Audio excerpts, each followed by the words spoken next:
Michael and Kid are taking the night off to do some Christmas shopping. Next Sunday, don't miss the 3-hour spectacular, The Sound of Music. Now get ready for a night of specials.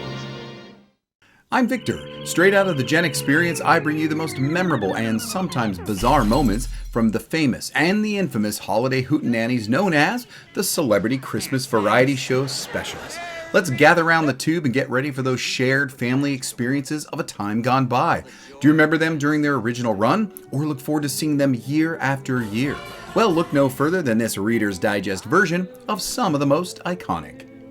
What do Valerie Harper, Steve Martin, and Olivia Newton-John have in common? Not a lot, unless you're John Denver in his first Celebrity Christmas special in 1975. John had a gorgeous voice that lent itself to the folk sound that was perfect for an earthy, natural Christmas. From right inside a glass greenhouse bubble built at the base of the Rocky Mountains.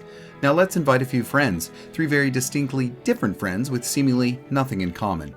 Rhoda star Valerie Harper, who I don't recall ever singing until this, Steve Martin the comedian who played a banjo and sang a song about his grandmother, and Olivia Newton-John who was Olivia Newton-John in a Christmas special that consisted of only 2 Christmas carols. The rest?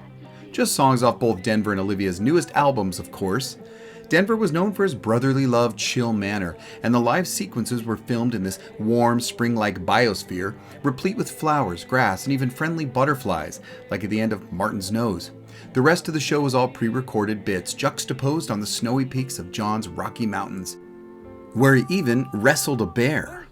The special was in tune with the spirit of the holidays and part of our collective entertainment expectation to come right after Thanksgiving.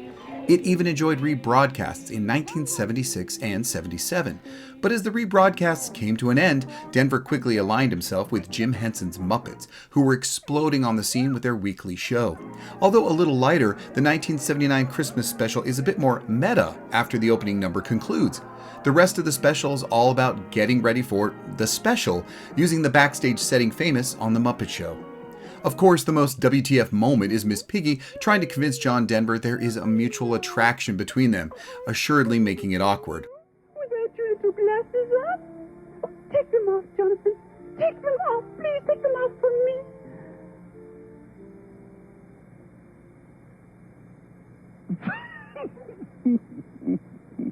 Put them on, Jonathan. Put them on. Yes, Miss Piggy. After their bitter divorce in 1974, but before they revived their Sonny and Cher show in 1976, Cher managed to squeeze in a very successful TV variety show. It is there she broadcast her incredible 1975 Christmas special, showcasing all the groovy goodness of the 70s wrapped up in paper and tinsel and ribbon. This is the one with a variety of reasons to rewatch annually. See what I did there? Variety. As with many of the era's specials, there are parts simply difficult to watch today. No, not for anything cringy or for what they call aged poorly, but just because the humor and delivery is so vastly different than today's comedy, that it comes across as long in the tooth. Those audiences must have been starving for entertainment as they laughed at, well, anything. Today's standards, it would incite groans over the sound of crickets.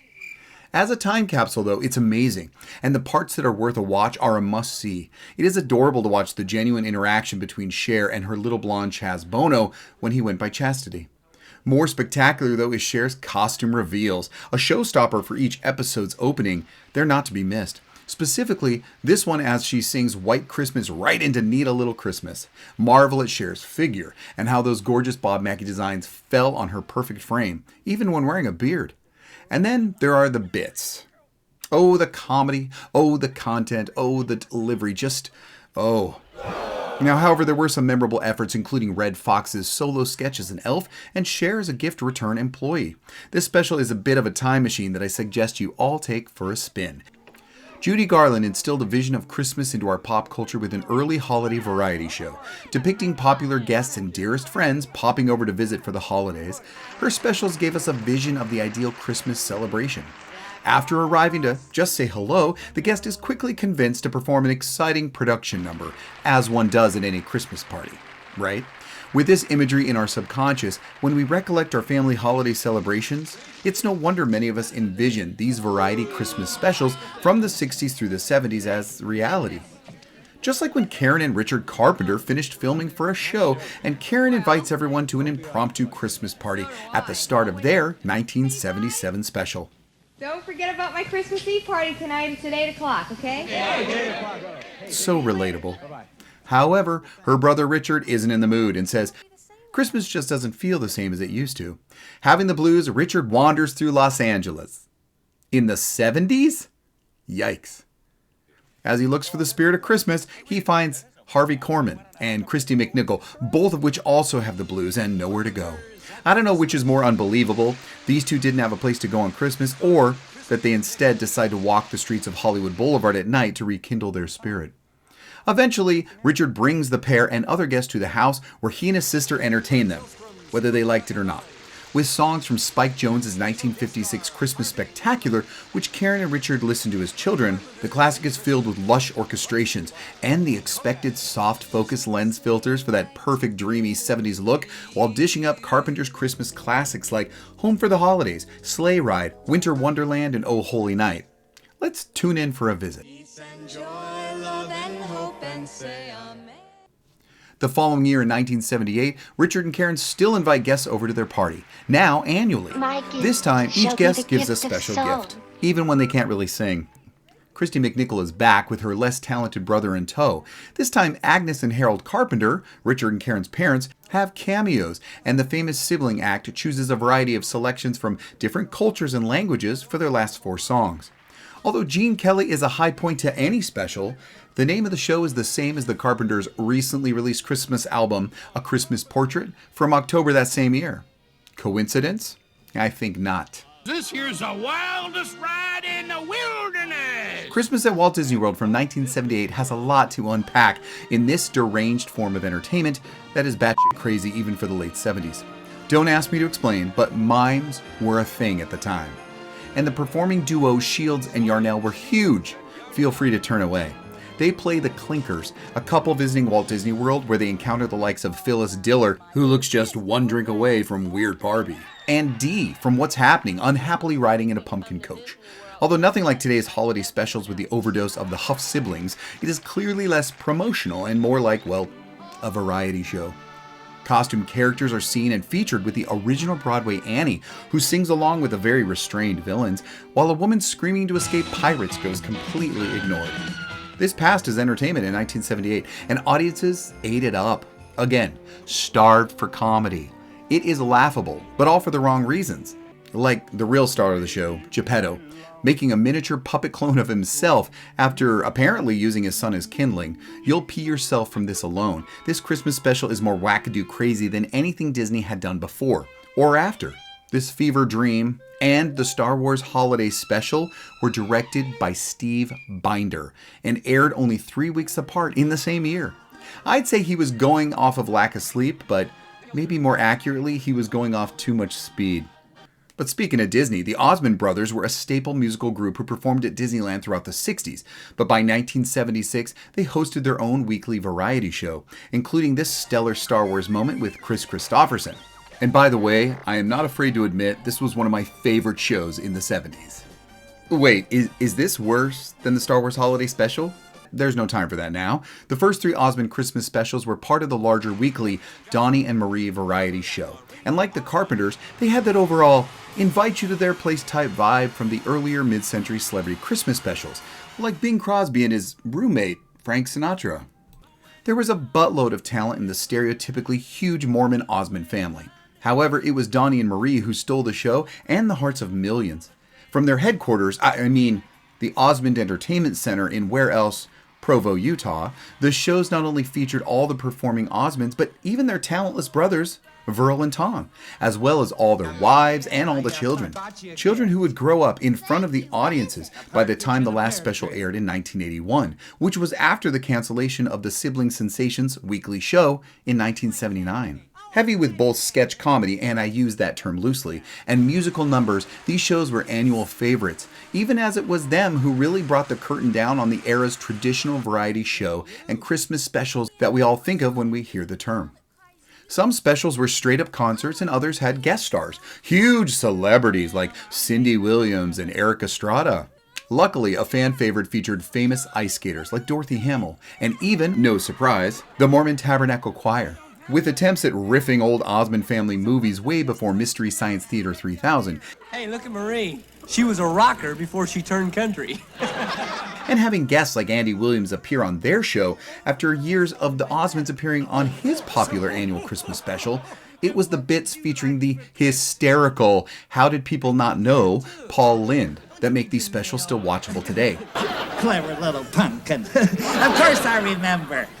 And I'll say that you get it. Although Andy Williams' annual anticipated family Christmas specials had disappeared by the time he was on Donnie and Marie, it wouldn't be for long. After years of doing traditional Christmas shows with his family and friends in tow that were ratings powerhouses and evoke a Christmas spirit we still romanticize today, this 1985 Andy Williams special was more like the kind you lock in a vault, like forever, like the Star Wars Holiday Special. To this day, I'm not sure which was truly worse. Donnie and Marie may have brought an era to a close, but the experience Andy Williams brought allowed the network to revive the Celebrity Christmas Special, but in a brand new, over-the-top, excessive in all its 1980s glory way. Andy Williams and Alfonso Ribeiro. Two names you never thought would be in the same sentence, let alone seeing them star in an epic Gen X Christmas special. An all-promotional, all-the-time marketing gimmick type of program. What better way to bring in the holidays than a contrived story of finding Santa Claus with all the kids of the NBC show lineup? Cosby Kids, Punky Brewster and her pals, the Lawrence brothers, Matthew and Joey, Natalie from The Facts of Life, and Alfonso Ribeiro and Andy head out on a magical journey to find St. Nick. Weren't they all adorable? Weren't we all? Sellout? Maybe, but times they were a-changing. As kids, we longed to see these new Christmas specials, but they didn't have the lasting magic and were never put on repeat like the early Gen X predecessors, and were quickly forgotten. Another justifiable mercy killing. Oh, and Santa? Yeah, they found him in Finland, stocking up his sleigh at IKEA, no doubt. A year before Andy and the Cosby Kids, Mr. T played a street corner Santa who has time to help a little boy who's not only lost in New York, but who's lost the Christmas spirit. Santa's sack is pretty heavy here, and just talking it doesn't do it justice, as Santa T shows the young boy Christmas does not come from a store. This was 80s schlock, and for one night in December 1984, we bought it. Taking Emmanuel Lewis, Webster, on an impossible New York City adventure that makes absolutely no sense, Mr. T, or Benny, introduces Billy, to Maureen McGovern, whom he knows, because why not? She sings a song before it ends with Billy's low-key parents finding their son casually as Billy gives Mr. T $1. I guess he was a homeless Santa. At least the special was filled with all our favorite commercials. It helped that Mattel was a sponsor of the show, as the marketing blitz of toys with accompanying Saturday morning or weekday afternoon animated advertisements were probably more entertaining than the special that bumped Knight Rider from its regular time slot this week. And just 4 years later, equipped with a better director, writer, casting agent, just basically everything, Pee Wee Herman brought a never-duplicated madhouse of holiday fun to TV in 1988. It was something you must imagine he dreamed about doing since he was 6 years old. There's been so much said about this Christmas special, and it has many stories to tell. But all you need to know, that within this insanity, there was Grace Jones and Zsa Zsa Gabor, Phil Hartman, Lawrence Fishburne, Whoopi Goldberg, Joan Rivers, Magic Johnson, Oprah Winfrey, and Cher. Because of course it did. This special was just ludicrous enough to work. It was perfect for the era and a lot of fun to watch today. Don't be shy. Tell us if you make it part of your annual viewing. Don't even get me started on Bob Hope. We could go on and on about his different shows every year. And what about Dolly and Kenny? I bet you that one is as much a winner today as it was in 1984. Of course, there was also Captain and Tennille's special, but I'd rather see a duet of Cher and Captain Kangaroo. Oh, look, you can. What are your favorite celebrity Christmas variety show specials? From Judy Garland and Liza dancing in their living room to Bing Crosby and David Bowie, shocking everyone with their mashup of Little Drummer Boy and Peace on Earth. And Mr. T's Christmas Dream to Dean Martin's Christmas at SeaWorld, which, as they say, lives rent-free in your head each year, or better yet, you're sure to stream each Christmas. Give us all a present, and let us know your Christmas special memories that are not of the animated kind, but still straight out of the Gen Experience. Thank you all for joining me, and don't forget to find other great content about the greatest generation that left us everything and anything worth talking about today. I hope you consider subscribing and even taking but a moment to like and possibly comment or share. It's Christmas time after all, and I would appreciate it. Thanks again, and until next time,